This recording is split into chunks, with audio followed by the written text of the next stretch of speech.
Is the JP Morgan Nasdaq Equity Premium Income ETF, ticker symbol JEPQ, worth looking into for income-focused, dividend-focused investors? Well, for starters, year to date, the JEPQ ETF is smoking the S&P 500. So let's just say it might be worth staying tuned until the end of this video if you want to learn more about this new high-yielding, high-quality ETF. So first, a little bit more about JEPQ and what it does.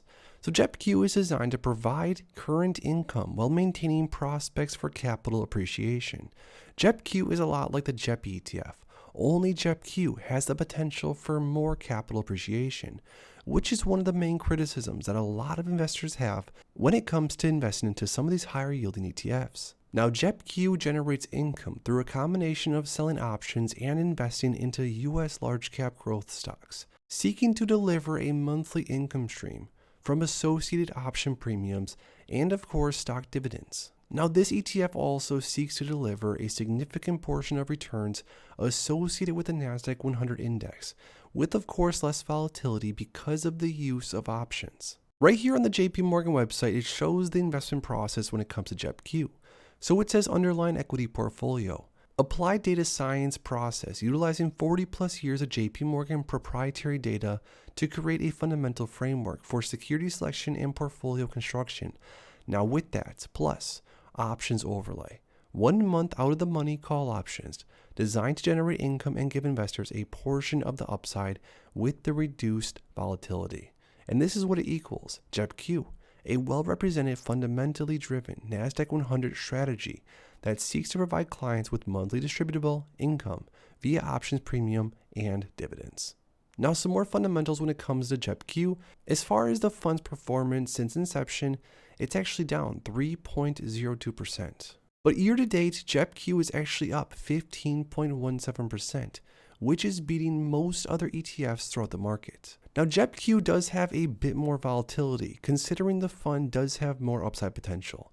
The 52-week range shows that, with 39.61 being the 52-week low and 49.97 being the 52-week high.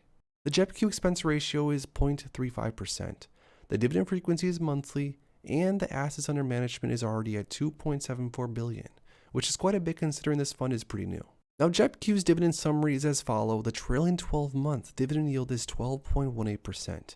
The annual payout over the last 12 months is $5.66. Like I said earlier, the dividend is paid monthly, and so far, since the fund's inception, the amount of monthly dividends that investors can sort of presume to receive is anywhere from in the high 30s to even around 70 cents per share per month, with an average of around maybe 45 to 50 cents per share per month. But of course, maybe most important of all, when it comes to some of these higher yielding instruments, you really want to try to look back at some historical performance, match up JEPQ next to S&P 500, and see how they both performed on multiple time frames. Now, the one issue we do have here is the fact that JEPQ has only been around since around May of 2022. So we, of course, don't have all that much historical data to go off of. But at least if we go off of the last 6 months or so, if we match up JEPQ and the S&P 500 year to date, the total return, and this is dividends plus share price, JEPQ has returned 20.01% year to date, where the S&P 500 has also had a pretty decent year as far as year to date goes,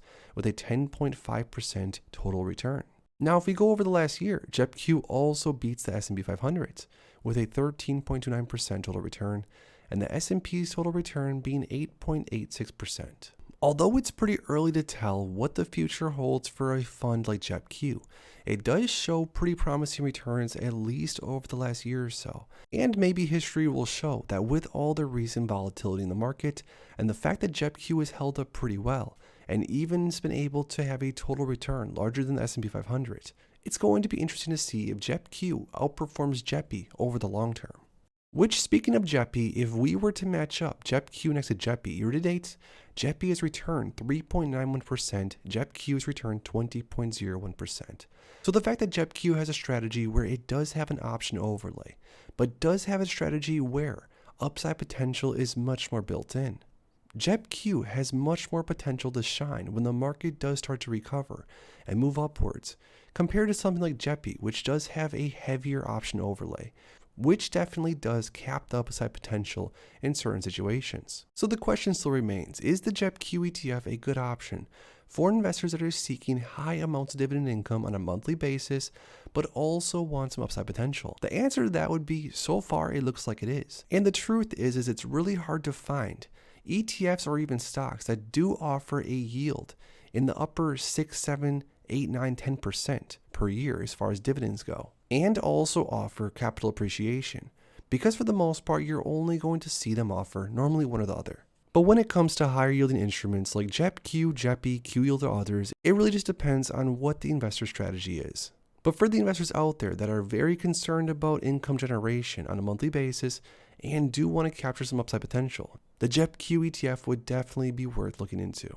Now, when it comes to choosing which ETF an investor wants to buy into, why would an investor even choose to invest into a higher yielding ETF that might not have as much overall growth potential, but is in fact, for example, producing monthly paying dividends that said investor can count on? Well, higher yielding ETFs are generally popular for a few of these reasons. For one, income generation.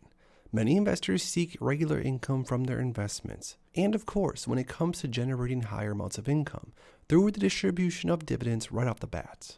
Now keep in mind, like I said a second ago, when it comes to investing into higher yielding instruments in general, especially way higher yielding ETFs, things like JEPI or even qyld, investors are likely going to see much less capital appreciation, but instead they will see more cash flow, more dividends paid throughout the year. So for the investors out there that are interested in earning higher amounts of dividend income to maybe cover some of their bills, or if the investor is further down the line into their journey and closer to retirement, higher yielding ETFs are most likely going to be much more appealing to them.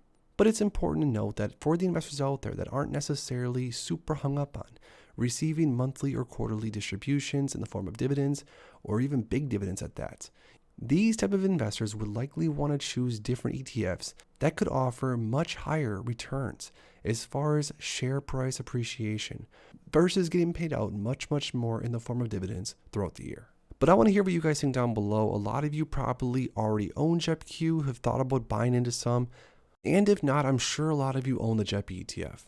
I want to hear what you guys think about JEPQ, and if from this point on, you'd be more likely to buy into JEPQ or JEPI.